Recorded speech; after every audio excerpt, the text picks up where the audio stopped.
I'd like to call the July 18th the Concord Municipal Light Plant Board meeting to order. Great. I think the first agenda item we have is approving our minutes.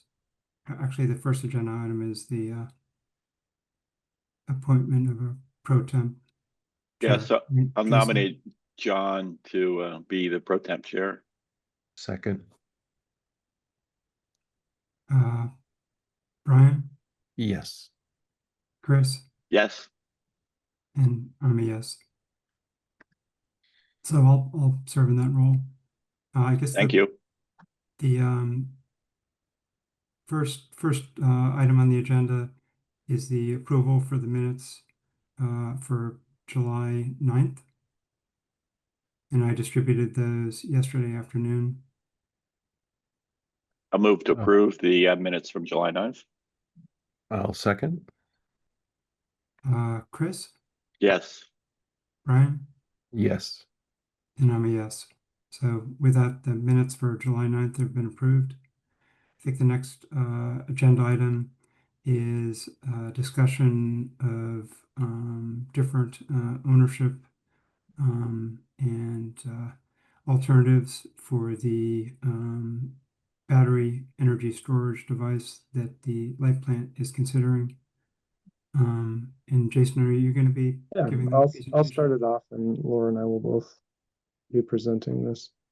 So thank you for the light board's focus on this matter. I think we've been talking about this since the strategic plan was created back in 2017. I'm glad that we have a dedicated agenda item for this so we can spend a little bit more time talking about it. It was going to be really difficult to stuff that into the last meeting, so thank you all. We have a little bit of a presentation. I'm going to share my screen now.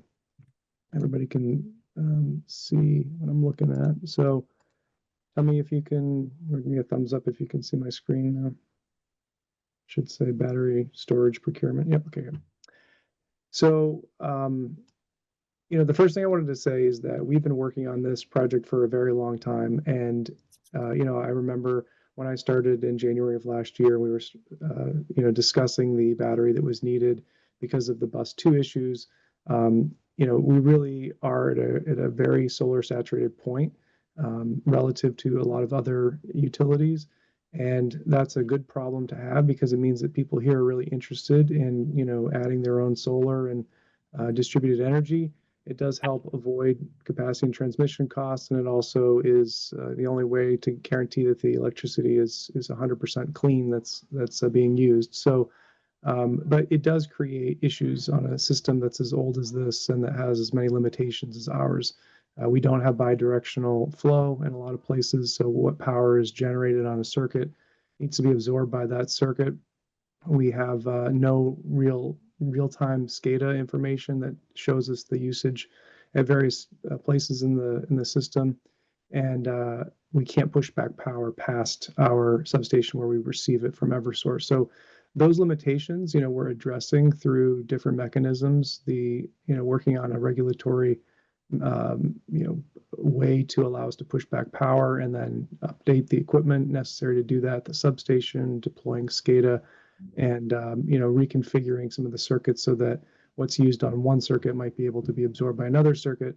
But we were very concerned that with the loss of the demand at MCI Concord, that we were going to have issues. So we've been talking about a battery for a long time, and I wanted to let the board know that we've been working on this steadily. That Joe and especially Laura and I have been, spending a lot of our times talking to different developers to understand the market and get different ideas and mechanisms for financing so that we could understand what would be, the best deal for ratepayers and the thing that would address our concerns the most.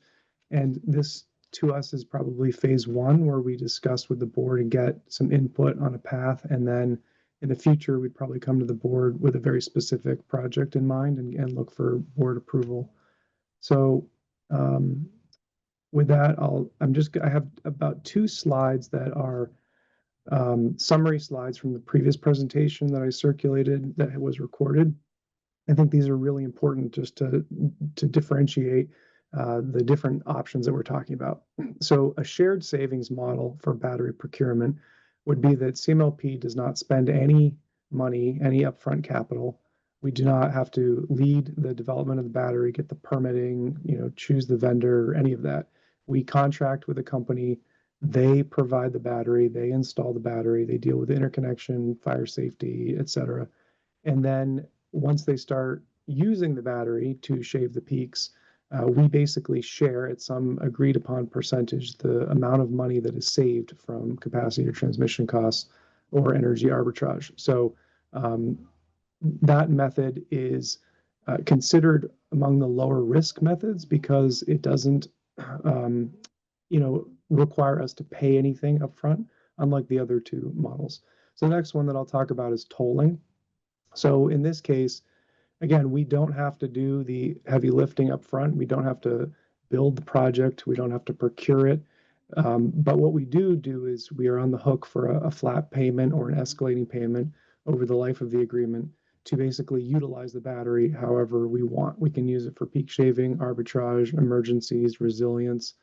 But our payments are fixed regardless of what we save or don't save on capacity, transmission, and arbitrage. So, if we miss a peak in a particular month, like we're still paying that payment. Then the ownership methodology is we truly do own the project. We go out to bid, we pick out the battery, we write the specs, we hire the company that builds the battery, we would likely hire the company that manages the battery. We would likely contract with a company that would call the peaks and maintain that so that we had 24/7 eyes on everything.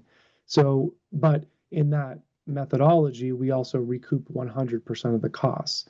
So if you have, depending on how much capital you have or how much borrowing authorization you have, depending on your risk tolerance, any of these are good ways to procure a large battery. There are different implications for them. So the next slide I wanted to just share is this very high level. Now I'm putting tolling kind of in the ownership category because even though we don't own it, we can control the battery however we like, and we also have to pay whether we hit the peaks or not. So the two kind of high level paths here are a shared savings, low risk, lower reward, and probably less control, right, over how the battery is used. And so you see here, we lose less if we miss peaks or if the peak game changes over time. There is no upfront capital or debt. There's a lower impact on CMLP in terms of the work that's required to, deploy and configure the project. The bad of shared savings is it's not quite as flexible because we can't use the battery how we like. We are getting less peak shaving because we're obviously sharing it with a third party.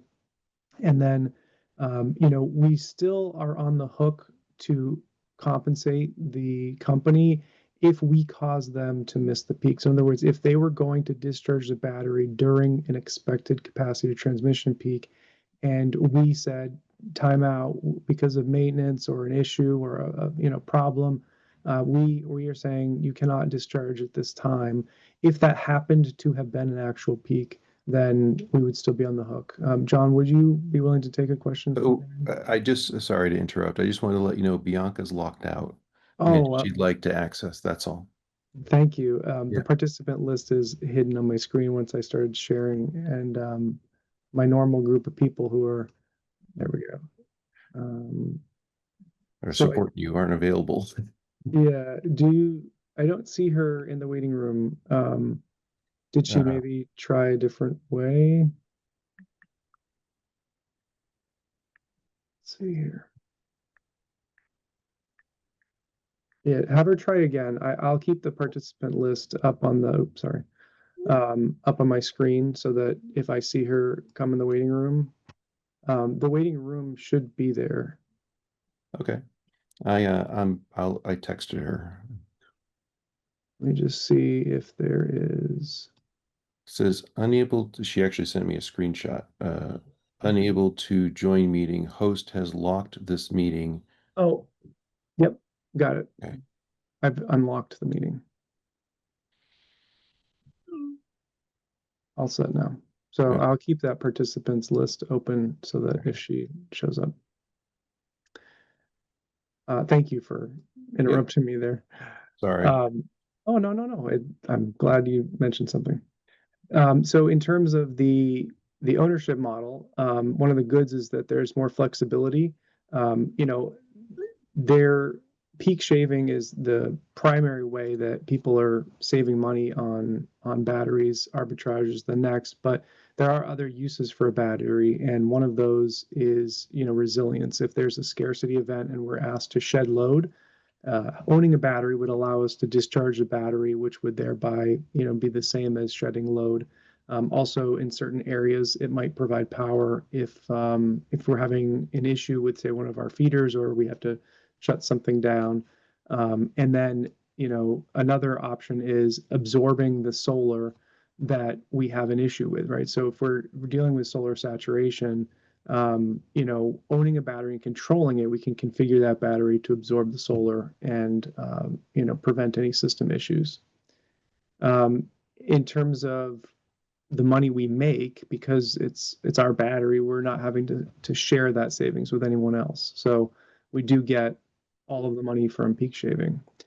We also likely have a better borrowing rate because we can use, municipal bonds, which are often have a lower interest rate. So the total project cost may be lower, but it also depends on the scale, that we're purchasing at too.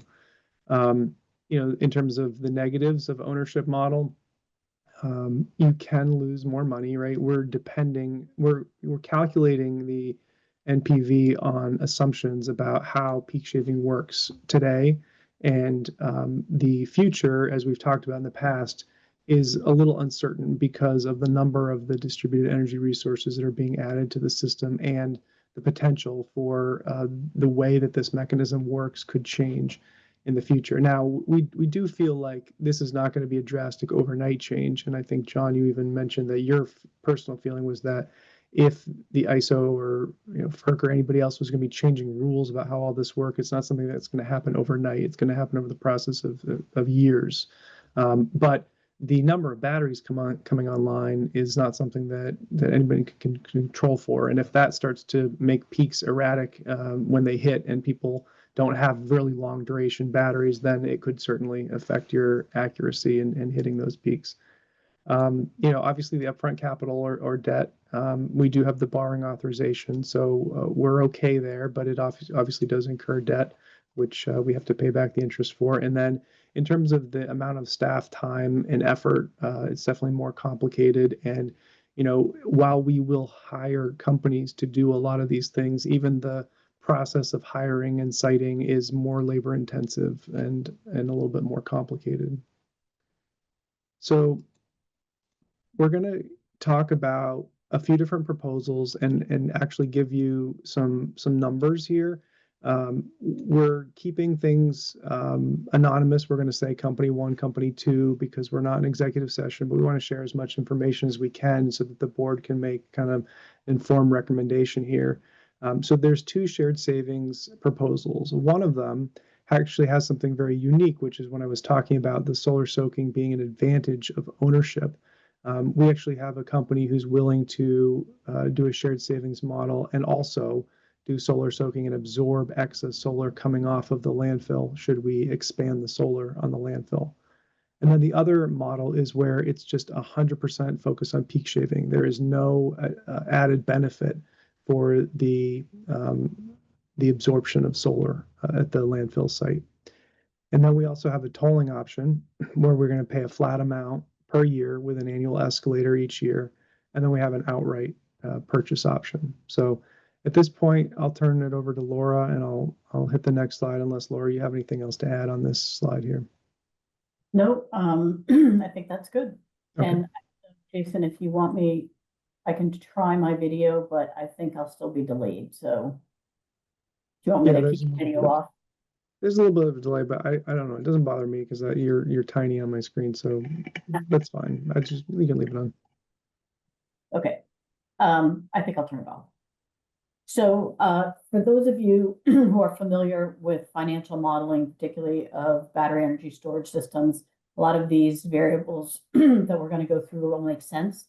For those of you who are not as familiar, as Jason said, there are a number of assumptions that go into pro formaing what the financial results of investment in a battery of this type will likely turn out to be. And there are, you know, almost an infinite number of permutations depending on how you vary the variables.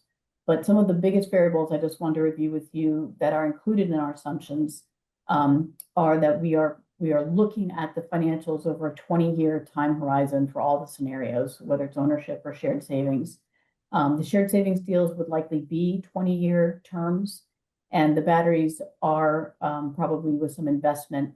The lifetime supports a 20-year financial time horizon.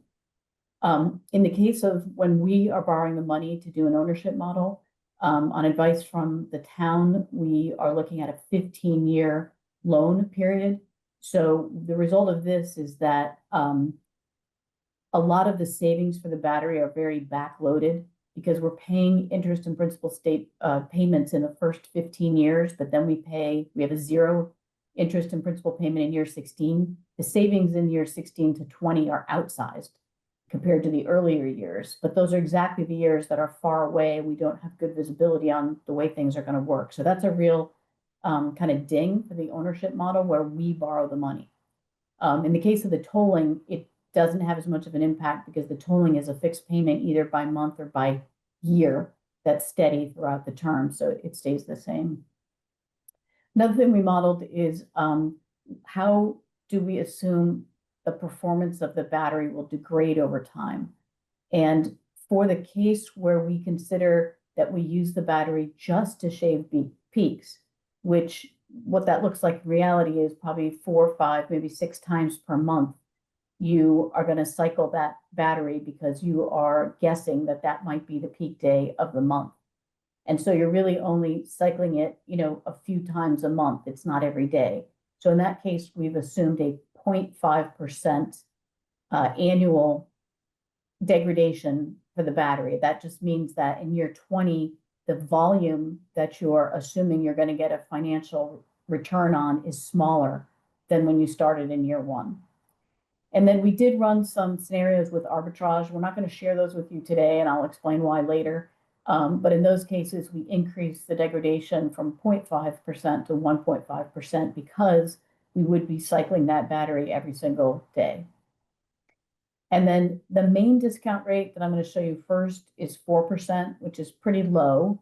We'll look at the financial results from that, but then we did run a couple more scenarios with different discount rates. So you'll get a feel for what the how that discount rate impacts the financial return. And then really, what are the financial returns from this battery? What is it that we're getting? What are we saving, or where's the money coming from? And it's in large part, the lion's share is from the ISO imposed transmission fee that CMLP is charged in order to use the ISO New England grid to move energy around. And those fees are assessed based on what CMLP's load is during the peak hour of the month from Eversource's northeastern Massachusetts territory. And so that's worth $184 per kW year. And we assume that will rise 3% per year, up to $348 in year 20, which seems completely outrageous to me, but I won't be working then, so maybe it won't seem so outrageous working at that time. The LNAS, I have at a low rate here. We might be able to raise this, so this is conservative, but that's about $9 per kW year. And then the ICAP is the annual capacity payment, not transmission, but capacity payment imposed by ISO New England. And that one is assessed based on not the annual monthly peaks, but in northeastern Massachusetts, but the annual regional capacity peak realized by ISO New England. So like we just had one that may hold back in June. And if we don't have a higher peak later this year, whatever CMLP's load was during that 1 hour in June will be used to determine how much we have to pay for capacity. And then we are looking at expanding the solar on the landfill. That was one of the locations that the solar task force identified as a high priority. There's, no destruction of agricultural fields or other uses. It's already been cleared.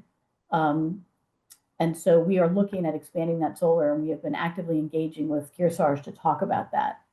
Kearsarge has also given us a battery proposal. We're not going to tell you which one it is, but I just want to let you know that they have offered, if we do the battery with them, they will give us a lower solar PPA price for the increase than if we separate them.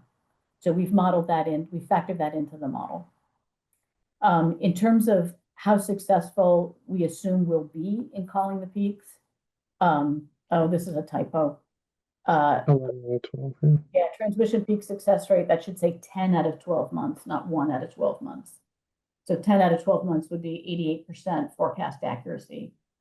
And the capacity peak rate success, we're assuming we call 9 out of 10 years correctly, so a 90% accuracy. Are there any questions on what these assumptions mean, or any other questions about this before we go on to the financial results? Do you want to talk? Oh, I see a few questions, but first, do you want to just mention the size of the battery, more? Yeah, so what we're talking about here right now at the landfill, the existing equipment has a peak solar output capacity of 1.5 megawatts AC. We are looking to double that and expand it to 3 megawatts.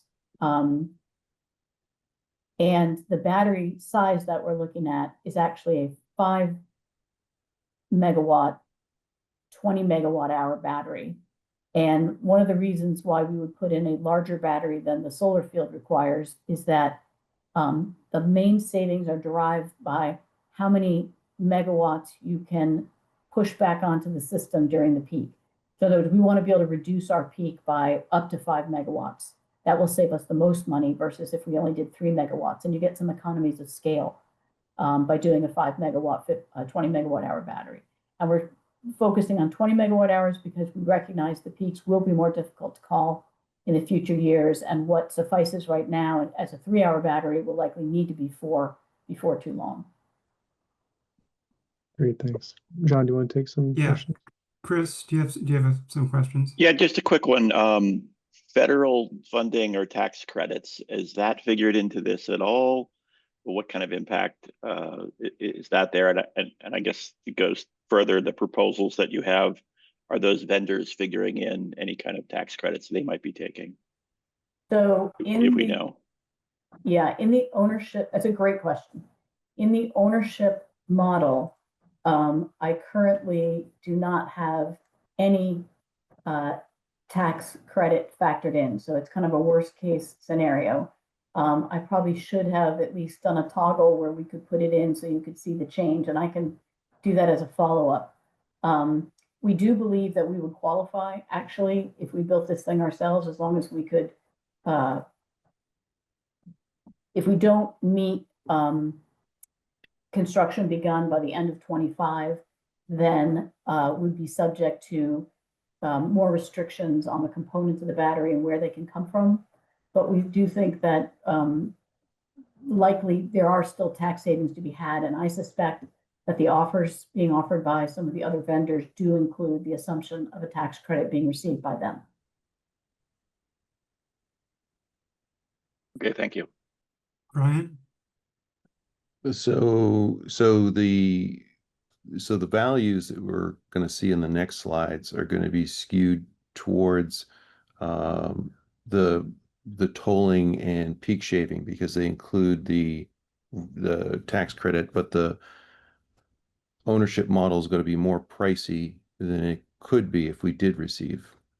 Is that correct? I believe that statement is a good, yes, that's a good characterization, Brian. All right, because I do know in the next slide that it will be the cheapest, so it's going to be even cheaper if we do the ownership.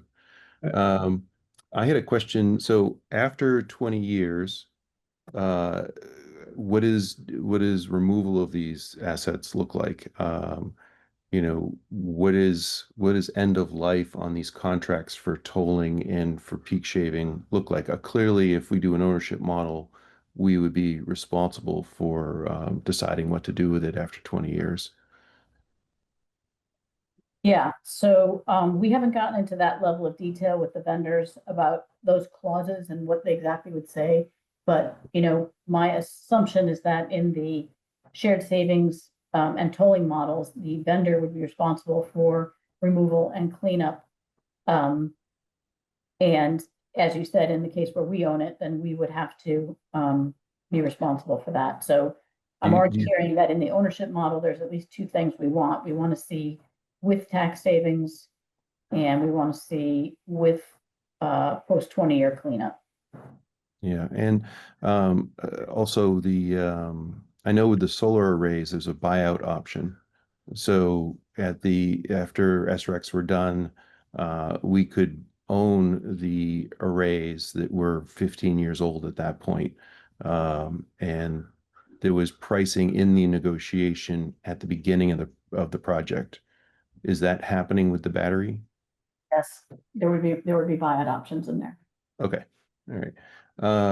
And you had also said that you would not be cycling this often. Why not daily?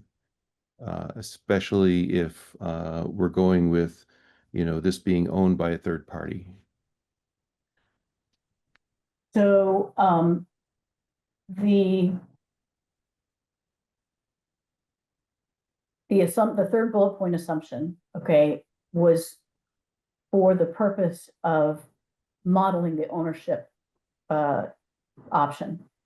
And we needed to understand, you know, what the incremental financial benefit would be from the arbitrage.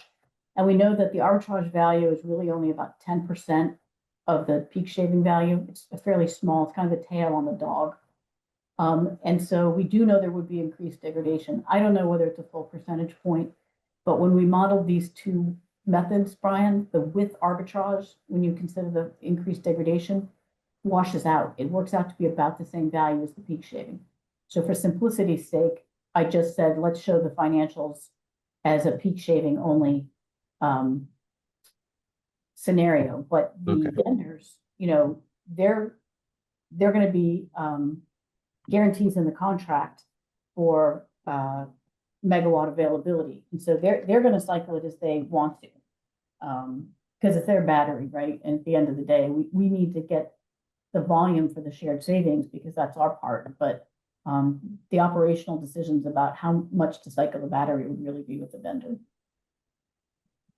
They're not savings. One thing that we kind of talked about too as an option for this is, and something that we derived that some vendors are doing is that they're basically predicting what the, afternoon cost for energy is versus the nighttime cost. And if that differential exceeds X, then they're going to do arbitrage. But if it's a $1.50 difference, they're not going to do it because of the degradation. So it would probably not be every day or never. It's probably going to be when it is going to be lucrative, they're going to do it as opposed to just, all or nothing.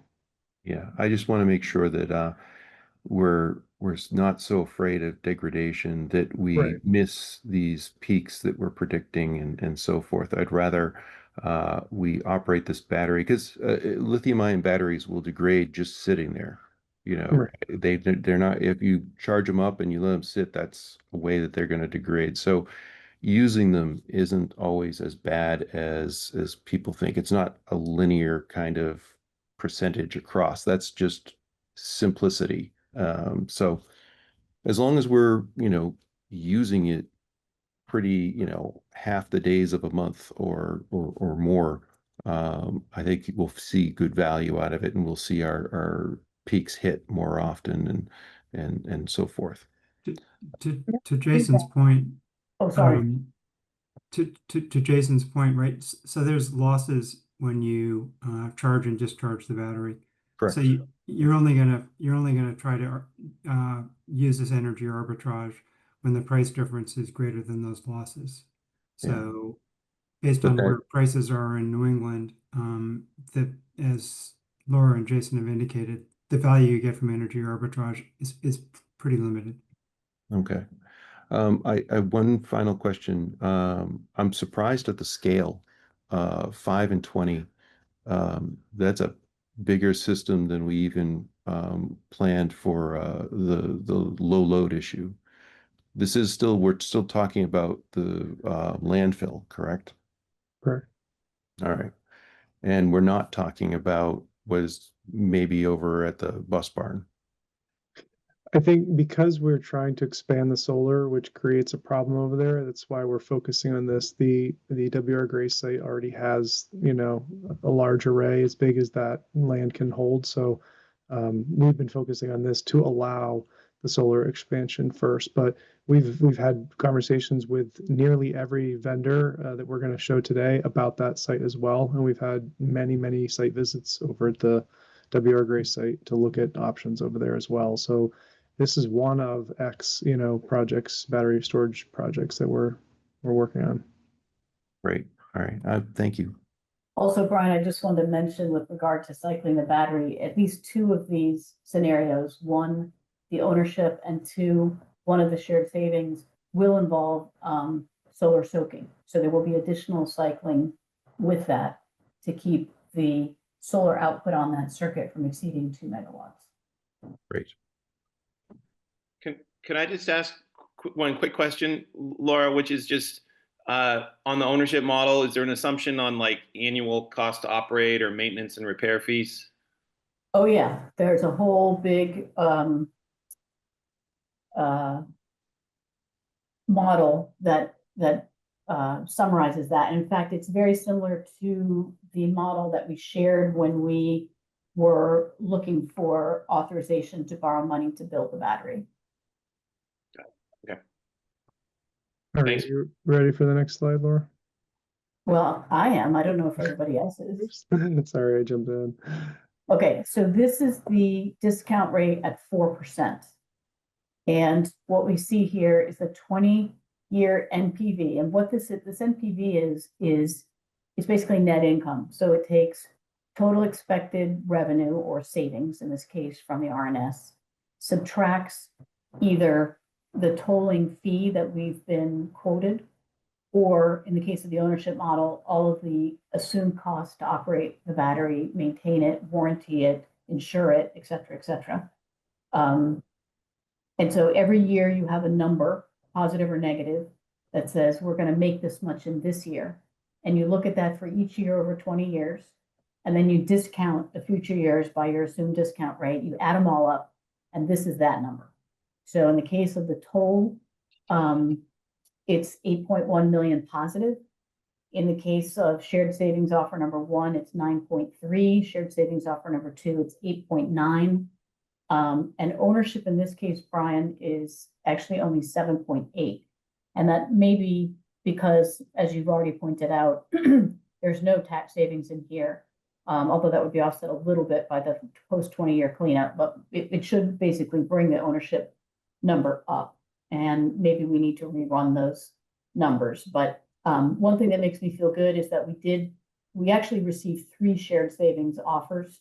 We didn't put the other one up here because number 3 is very similar to number 2, and number 2 was slightly better. So rather than just conflate the issue with more offers, we just said, well, look, these are the best ones. And shared savings offer number 1 does include some solar soaking, whereas shared savings offer number 2 does not. And one quick question. So just rough estimate, if we're getting 25.5% on the ownership model for that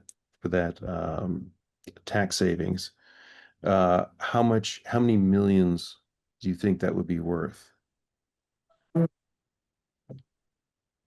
I will mention, I don't think we would be able to get the full credit because the domestic content requirement keeps getting more restrictive and harder to hit. I had a conference call with Baker Tilly yesterday with Nan, and we were talking about some of the new changes and requirements. So I think 25.5% probably sailed, but if we can start this year, significant project start this year, then it could still be around 20, but I don't think it would be 25.5 like the full credit initially. So I'm sorry, Brian, what the other vendors are doing, or assuming they're going to get the credit, is safe harboring. They're bringing in the material now and warehousing it. And so that's how they are assuming that they're going to be able to get the credit. In the 5 megawatt, 20 megawatt hour battery, when I originally performed this, I was assuming about 1.3 million that you would recover in year 2 from the tax credit. So 9 million roughly would be with the tax credit for the ownership model. Minus the cleanup costs and Okay. I'm just trying to get a sense if that 7.8 changes to, 12 million or changes to, right. 8.5 or Right. 9. Yeah. So if you're right, Brian. If you add it, let's just say 1.3, that brings you up to 9.1. So, I mean, they're fairly similar, all of them. Other than the toll doesn't look like a real winner. And I'm sorry that I didn't think to include a scenario where we assume the tax credit. But that is another level of uncertainty on the ownership, right? Whereas with the shared savings, they're taking the risk that they're going to get or not get the tax credit.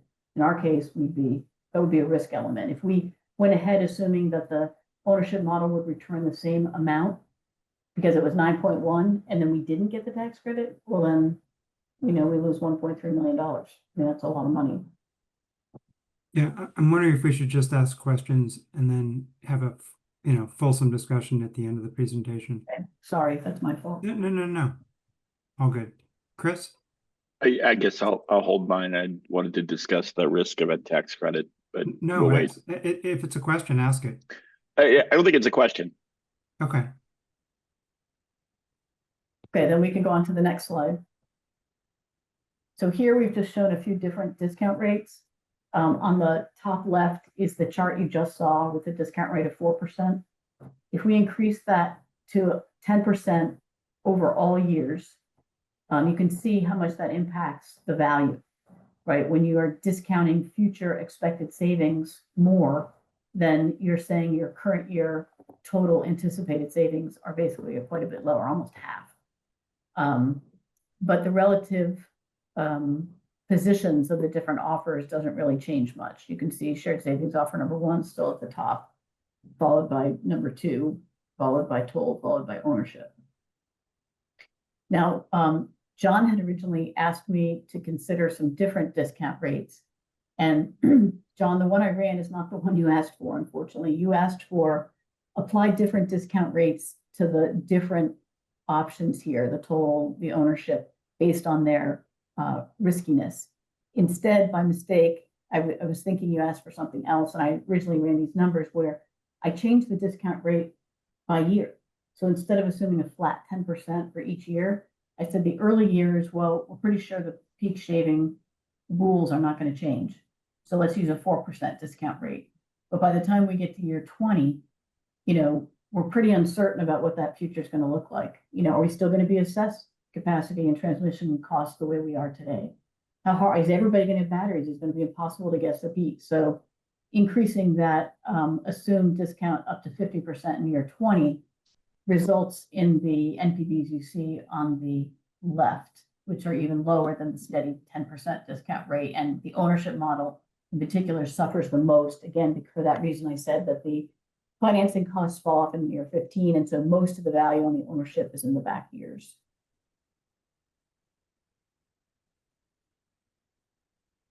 Do you want me to go to the next slide, or do you want any other questions on this?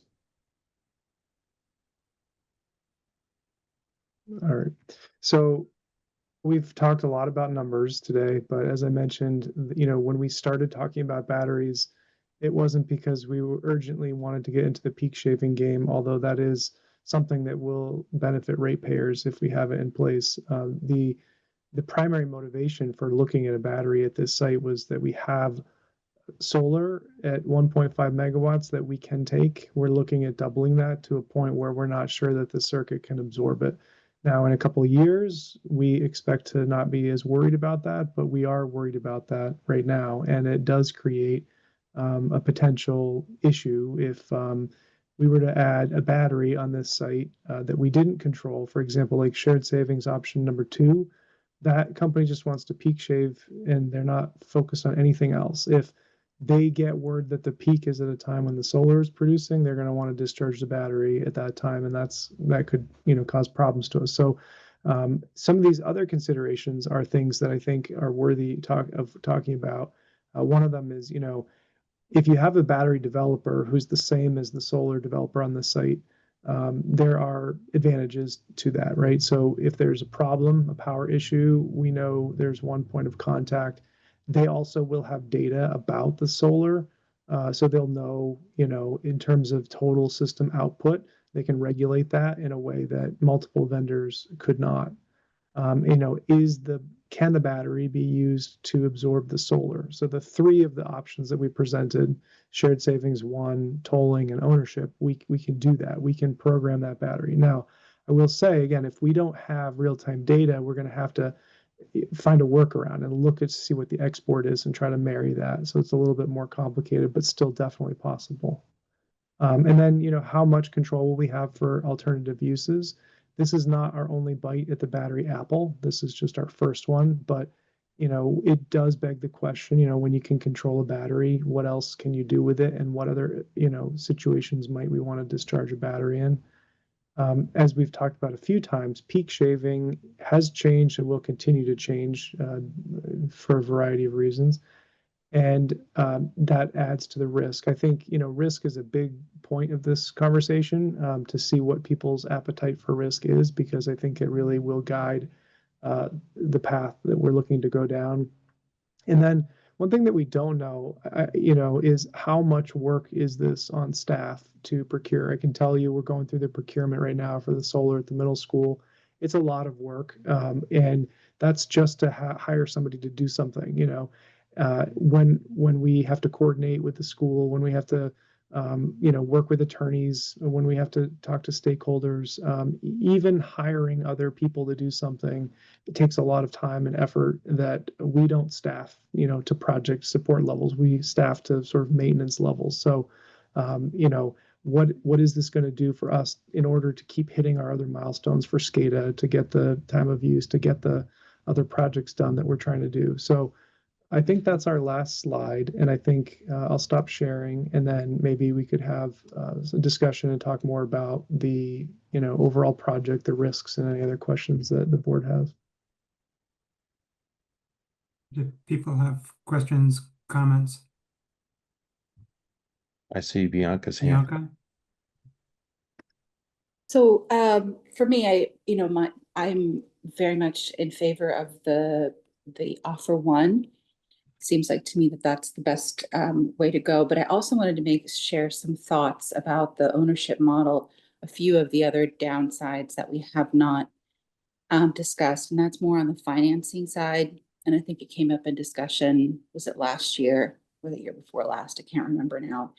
It was whenever we got the authorization to borrow. But the borrowing authorization is not a borrowing authorization for CMLP. It would be under the town as considered a general obligation bond. And a project finance, but and this is just, this is not, if we were to do something, an ownership model and take out debt to do it, my preference would be under a project finance model where the earnings would be directly tied to that specific project. Under a general obligation bond, this could easily become more property taxes for residents. And it would not necessarily, because this is under the purview of the town, yes, CMLP, but if anything goes sideways, maybe the battery doesn't perform as it is expected to, maybe the transmission or the capacity peak, something doesn't work out the way it's supposed to, it just turns into more taxes for residents. And that's where, that's just the legal terms of the bond, right? Whether that happens or not, obviously it's not 100%, it's up to board decisions, there's a lot going on. But I think that's another area that I just wanted to bring to the discussion on the ownership side.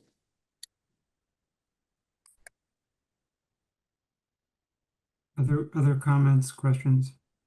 In your presentation that we watched, I'm sorry, Chris has got his hand up. I didn't want to. Go ahead, Brian. You started talking before I got my hand up. Oh, all right. So,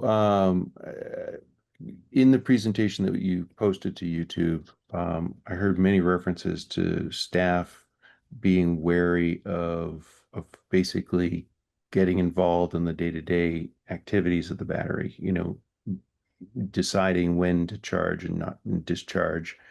There was a lot of questions about maintenance, how to fix if something goes wrong.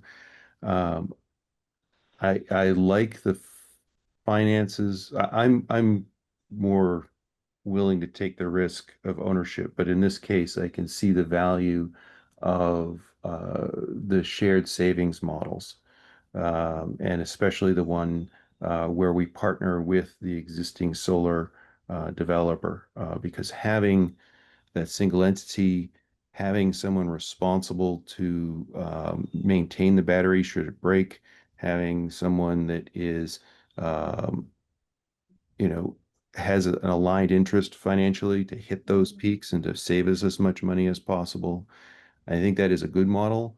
I am glad we have numbers to look at, because in the previous, that was the biggest question was, well, if how do these numbers compare?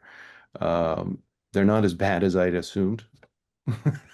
And so I think that that's a good way to get into batteries. I know we're doing an ownership model with the middle school.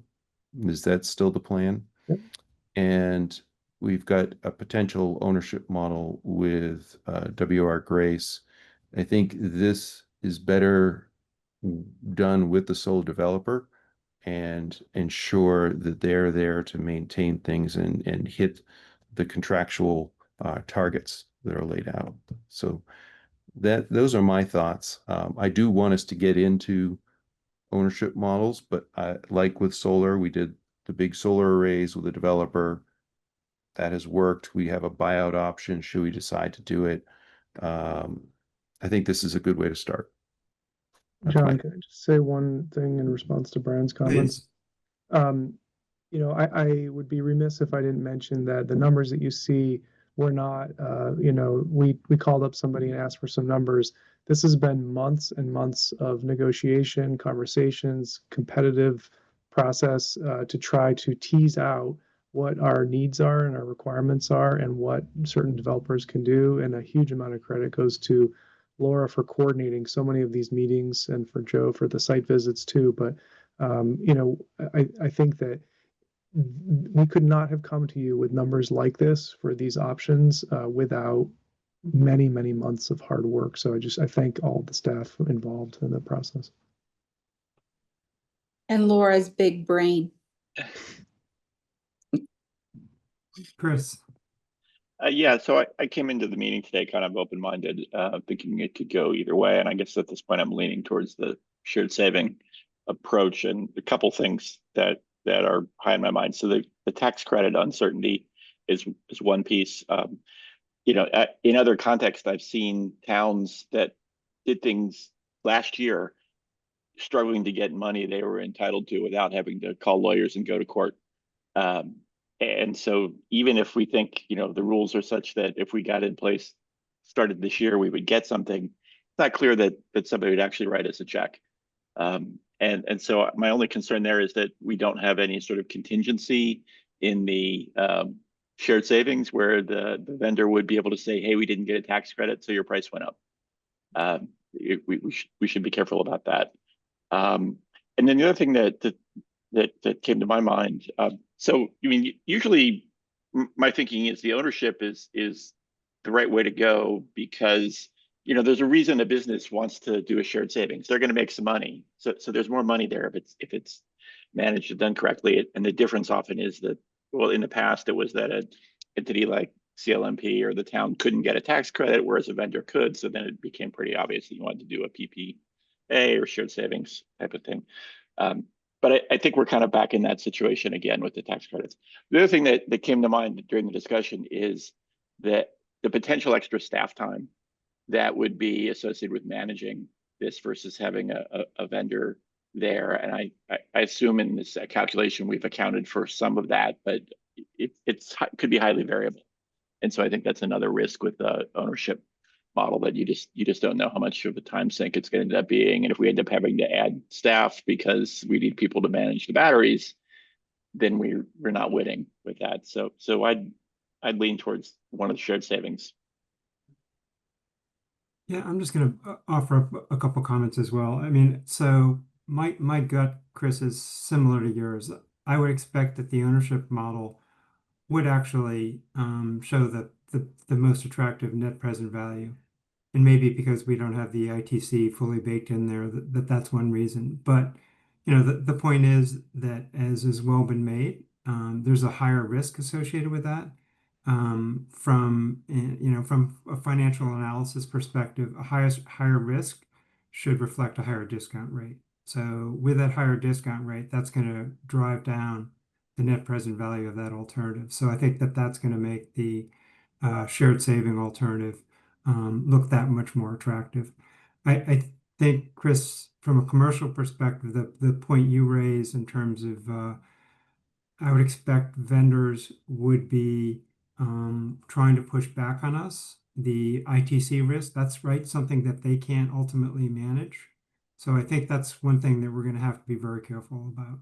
So just some comments from me.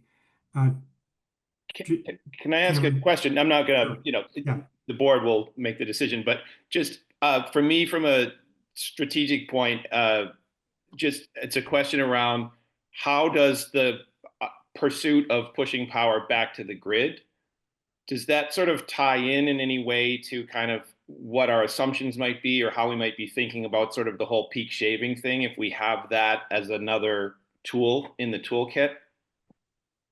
So it depends on the mechanism that we use to facilitate the pushback. If we're doing a metering domain so that we're measuring power and we're trying to be selective about that, that's one thing. If we're not using that mechanism and we're just kind of saying this is noise to Eversource and it's a small amount and they're not really going to be tracking it, that's another thing.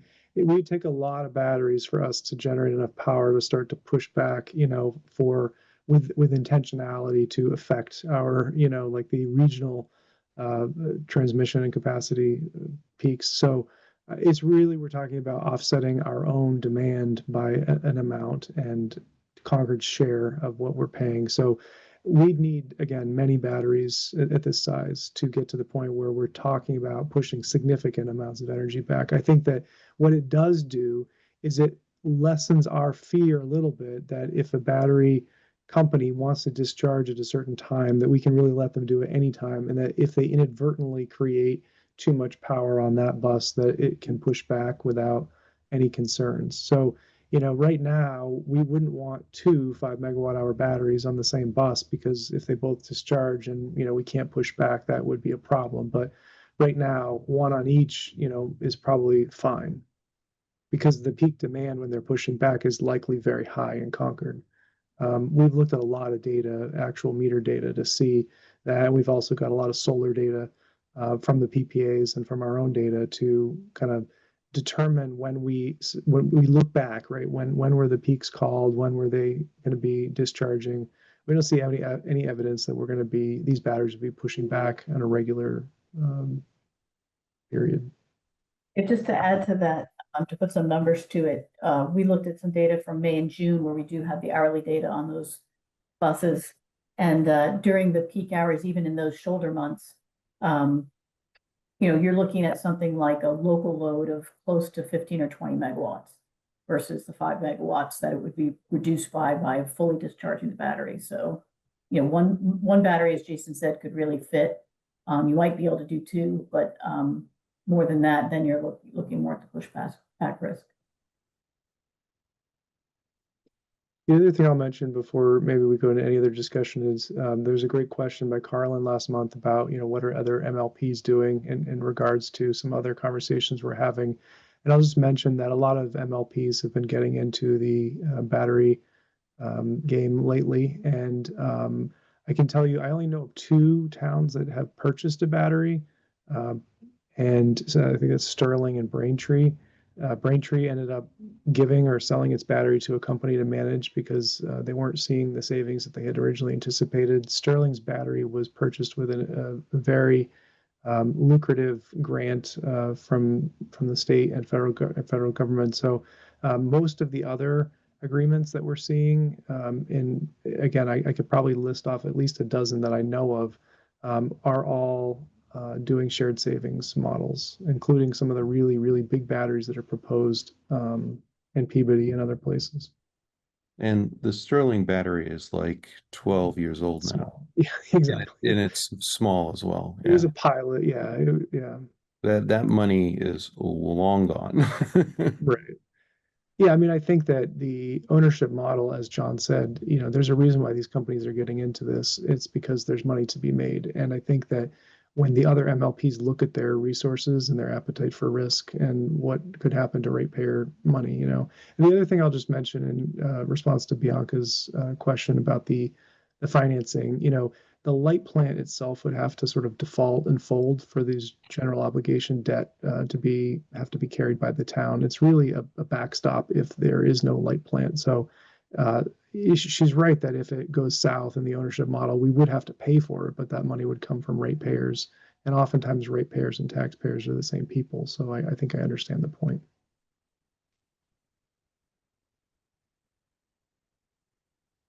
So, Jason, you were hoping to get kind of a sense from the board if there are any of these options that we could take off the table. Is that really the objective of this Well, yeah, I discussion? mean, I think we've heard from the board that they generally understand the benefits of procurement, but also think that maybe right now shared savings in this at this location and for this project is probably the better path to pursue. If that's correct, then I think we could come back to the board with a firm proposal, for consideration and really get into that. And I think one other takeaway that we heard from a couple people, I think Chris and John, is that even though the ITC does not affect us for shared savings, there could be language seeking to shift that risk onto us, and that we want to be very cognizant of that and try to push that risk back on the developer.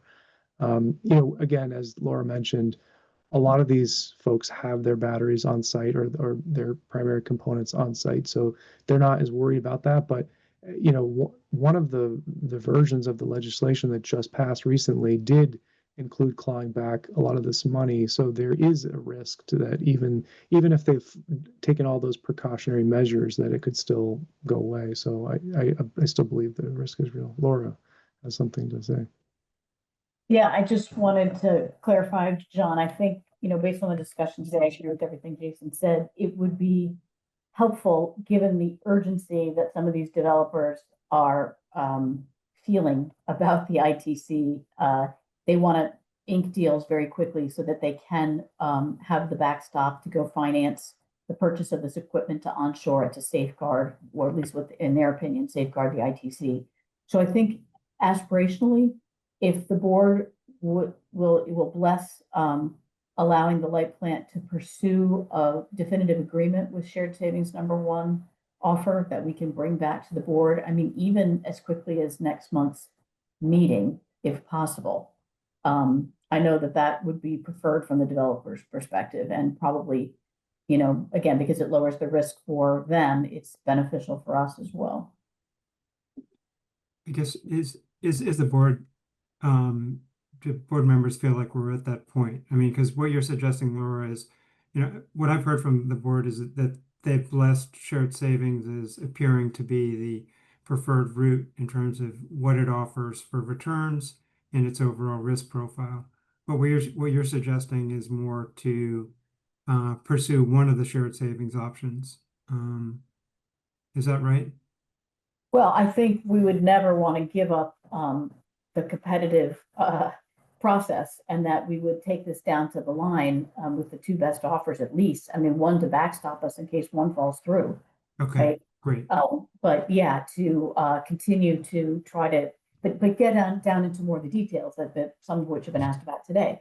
You know, the disposal at the end of life, the language, the actual contract language to make sure they're not trying to shuffle off the ITC risk on us, things like that, where, you know, getting down more into the nitty gritty, but, you know, definitely pursuing bringing you back a definitive shared savings. Yeah, I mean, that makes total sense to me in terms of what you're suggesting. I think we want to keep multiple players engaged so that we make sure that we're getting the best possible offer. I will tell you that by doing that and having the ability to own this, we have already saved ratepayers. What was the number I gave you yesterday, Jason? Was it 2 million? Yeah, at least 2 million. $2 million. The numbers that we're showing to you right now are not where we started. And using this competitive process, we have really improved the economics for ratepayers. Sorry, That's excellent. Laura, I think that's really important. I want to make sure I understand that. Can you kind of just restate that for me? What is saved $2 million? What from? The offers that we're showing you today were not the initial offers. Oh, I So see. these Okay, proposals so from where we that- started to where we've gotten to Yes. through this process. Okay, got Correct. it. If I think if I could restate it, it's basically if we didn't have the authorization to go out and borrow and do it ourselves, the offers would started much higher. And because we can go off and do it ourselves, they've given more competitive pricing. Right. Got it. Well, I think when you said Secure. higher, you meant the opposite, but yeah, the net present Sorry, value. yeah. Yeah, exactly. Yes, I think we yes. know what you meant, but Yep. right. It's early. I haven't had much sleep. But yeah, I would be supportive of the shared savings model, especially the landfill with the curtailment and other short-term needs addressed. When it comes to like WR Grace, I think something to address those low loads that we're seeing from the loss of MCI is the only thing different than a pure option 2 for the shared savings.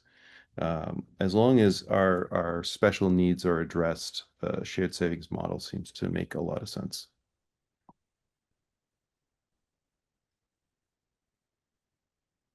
Great. John, anything else that you wanted to? Now, any other comments from board members? If not, I mean, is anything else you need from us, Jason? No, not at this time. We'll keep working on this, and then we'll work with Warren when we schedule the next meeting to see if we can get something on the agenda to keep the momentum going. So thank you. Great job. Do you want to go on to like a liaison and public Yes. comment? Yep. So, Cameron, I'm assuming you're our liaison. Do you have any comments you'd like to offer, questions? No, I mean, well, just great job. So I really appreciate the conversation and, you know, being able to participate. You know, I think when we look at sort of the select board's laid out some goals for the upcoming year, and it really has to do with in the things related to the light plant, right? You know, implementation of the time of use rates. So has been talked about, you know, progressing the middle school solar project. And then looking at these things like pushing power back to the grid and, you know, what we're going to do on the battery, I think have been, you know, other things that have really been talked about. So I think I feel like it aligns well with what, you know, what I've seen in the board meetings and, you know, what we're trying to accomplish. Any other comments from liaison? If not, I'll just open it up to the public. Any public members like to offer any comments? Pamela. Hi, Pamela Dritt, 13 Concord Green. Are we aiming for a future of distributed, locally generated power where the light plant simply really just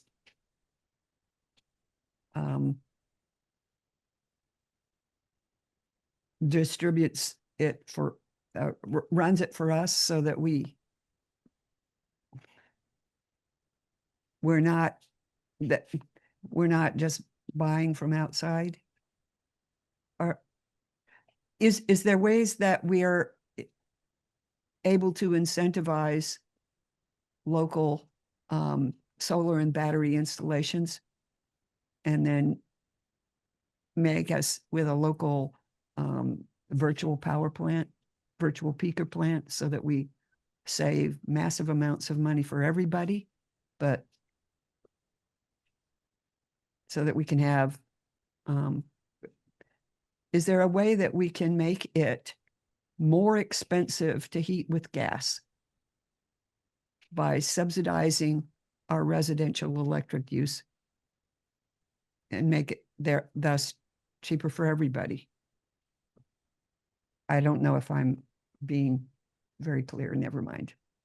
Yeah, no, I hear what you're saying. I think that the course of action that we're supporting today is consistent with some of the views that you're suggesting, right? A battery is that was owned by the light plant would be an essential tool to really support the type of vision you're suggesting. We're going to end up with a whole fleet of electric school buses and electric municipal vehicles that will work as a battery too, won't we? Chris, I see your hand raised. Yeah, we just Go gonna ahead. mention, I was just gonna mention that the time of day electric rates that we talked about the last meeting are also gonna encourage individuals to look at things like batteries to encourage the end result that you're looking for, Pam. And we did just have a site meeting this past month where we met at the WR Gray site, the bus depot, to site a new level 3 charger there that is being gifted to us from Mass CEC, and we'll be able to be connected, and that will charge buses much, much faster. It will have 2 ports, and so it'll allow for the expansion of the school bus fleet and sort of that testing of the vehicle to grid model that you're discussing.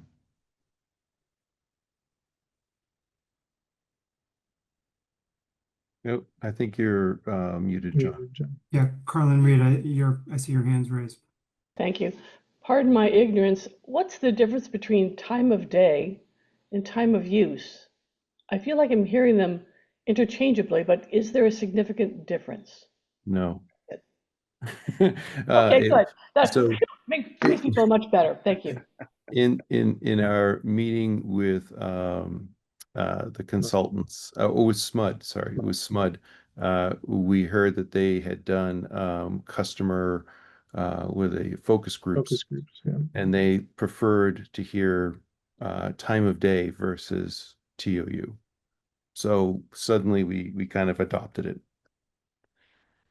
Okay, thanks for the clarification. Yeah. John, do you mind if I suggest we adjourn? No, please. All right. I move that we adjourn the meeting. Second. Great. Bianca, Yes. Brian, Yes. Chris, Yes.